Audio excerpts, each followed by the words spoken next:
L'avènement de Jésus. Au début de son évangile, Matthieu brosse rapidement la généalogie de Jésus afin d'établir la dimension providentielle de son avènement. Il est aussi question de la naissance miraculeuse de Jésus et de Jean-Baptiste. C'est dire que Dieu le Père a œuvré laborieusement avec le peuple juif pendant des milliers d'années pour ce moment charnière de l'histoire humaine. Ce travail de préparation s'est fait essentiellement à travers les prophètes pour que le Verbe se fasse chair. L'incarnation a toujours été le but premier de la création. Après la chute du premier Adam, la nature et la qualité des rapports de Dieu avec l'humanité se transforma. Non pas que Dieu cessa de nous aimer, mais son amour paternel d'avant la chute devint un amour de compassion. Il aime le pécheur qui reste après tout sa créature, mais ne peut tolérer le péché. Dieu devint donc un Dieu miséricordieux. Personne, non, aucun homme n'a pu connaître le vrai amour total du Père éternel. Un seul homme excepté. Jésus, envoyé comme le second Adam, le Fils de Dieu à partir de qui l'humanité est appelée à être régénérée. Arrive donc Jésus dans des conditions humbles et précaires, une naissance baignée dans une dimension surnaturelle. On ne connaît pas grand-chose de son enfance ni de son adolescence. L'on sait qu'il a été circoncis, élevé dans la foi juive, qu'il connaissait bien la loi de Moïse et étonna les prêtres de la synagogue à Jérusalem par son savoir et sa sagesse précoce. À l'âge de 30 ans, il se lance donc dans sa mission adamique. Cette mission débute avec son baptême dans le Jourdain par Jean-Baptiste. Il n'avait pas besoin vraiment de baptême, car il est né sans péché, d'un lignage purifié. Il a été conçu pour le travail du Saint-Esprit à travers des générations. Son baptême est ici l'occasion pour le Saint-Esprit de se manifester, cette fois sous la forme d'une colombe, accompagnée de la voix divine, celle du Père qui consacra Jésus, Fils de Dieu. Celui-ci est mon Fils bien-aimé, en qui je mets toutes mes complaisances. Jésus est d'abord et avant tout Fils de Dieu. Avant que Jésus fût, le Père est éternel. Jésus se lança donc dans la mission pour laquelle il a été envoyé. En l'occurrence, établir le royaume de Dieu sur la terre à partir du peuple juif. Fallait-il encore qu'il fût accepté en tant que fils de Dieu? En fait, il fut rejeté par sa propre famille et son entourage. Celui-là n'est-il pas le charpentier, le fils de Marie, le frère de Jacques, de José, de Jude et de Simon? Et ses sœurs ne sont-elles pas ici chez nous? On le croyait fou. Nul n'est prophète dans son pays, comprit Jésus. Et il ne pouvait faire aucun miracle. Il s'étonna de leur manque de foi. Il quitta alors Nazareth, découragé. Lors d'une lecture du Torah à la synagogue, il proclame qu'il venait accomplir la loi de Moïse, qu'il était l'aboutissement de la loi. L'Esprit du Seigneur est sur moi parce que le Seigneur m'a consacré par l'onction. Cette parole de l'Écriture que vous venez d'entendre, c'est aujourd'hui qu'elle s'accomplit.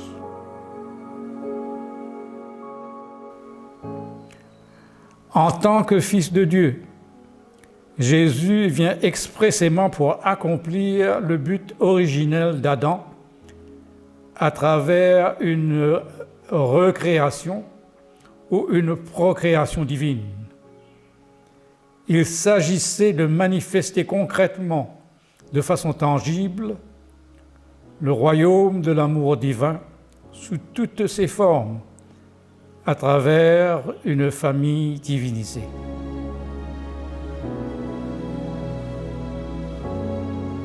Selon la tradition judéo-chrétienne, c'est cet aspect de sa nature que Dieu s'efforce de projeter, d'incarner dans la famille humaine.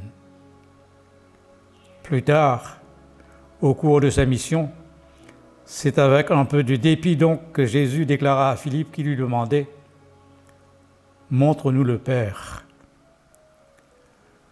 Tu as été avec moi pendant tout ce temps et tu ne me connais pas encore, Philippe. Celui qui m'a vu a vu le Père. Pourquoi donc dis-tu, montre-nous le Père? Ne crois-tu pas que je vis dans le Père et que le Père vit en moi? En une autre occasion, cependant, on lui adressa la parole en lui disant « Toi qui es bon ». Jésus répondit « Pourquoi m'appelez-vous bon? Seul le Père est bon. » C'est afin qu'on puisse distinguer clairement le Père du Fils et éviter toute confusion de nature. Et une autre fois, quand on lui demanda « Quand arrivera la fin des temps ?» il répondit « Personne ne le sait, même pas le Fils. Seul le Père le sait. » Jamais Jésus n'a prétendu être Dieu le Fils. Témoin cette occasion où il demanda à ses disciples « Vous, que dites-vous que je suis ?» Simon-Pierre répondit « Tu es le Christ, le Fils du Dieu vivant. » Jésus accepta sans complexe le titre de Fils de Dieu et souvent le Fils de l'homme. Distinction subtile mais capitale si l'on veut saisir sa vraie nature et son réel accomplissement. Lors de son baptême dans le Jourdain donc, Jésus est consacré Fils de Dieu. Le Père et le Saint-Esprit ont accompli leur tâche. Il faut maintenant que le Fils prenne la relève pour devenir le Sauveur universel.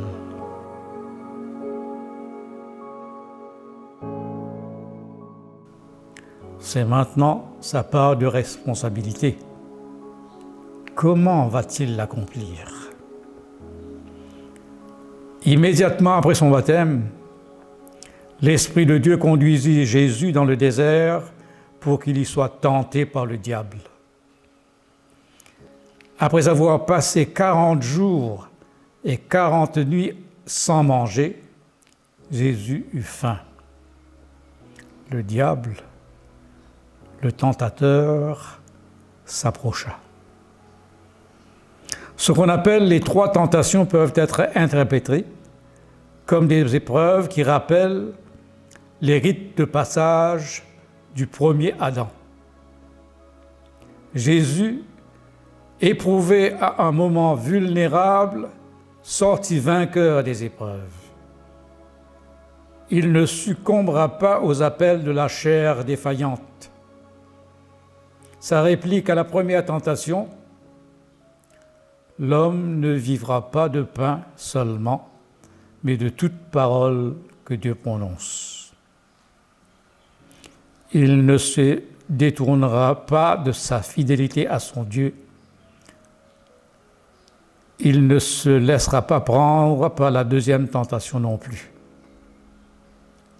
Si tu es le Fils de Dieu, jette-toi en bas. C'est comme demander à Adam de détruire le corps qui lui avait été donné pour se multiplier. Jésus est catégorique. Ne mets pas à l'épreuve le Seigneur ton Dieu, car c'est une outrance à Dieu le Père que mettre à l'épreuve la foi du Fils en la parole du Père.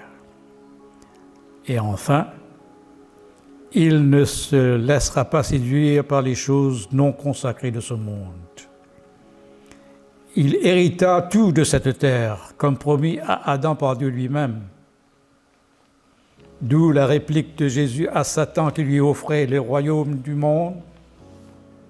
« Va-t'en, Satan, car l'Écriture déclare: adore le Seigneur ton Dieu et ne rends de culte à lui seul. » Jésus, Fils de Dieu, Messie, Christ providentiel, nouvel Adam, va se lancer dans la mission pour laquelle il a été envoyé. Va-t-il être accepté en tant que tel? Cette fois, le diable le laissa, en attendant son heure.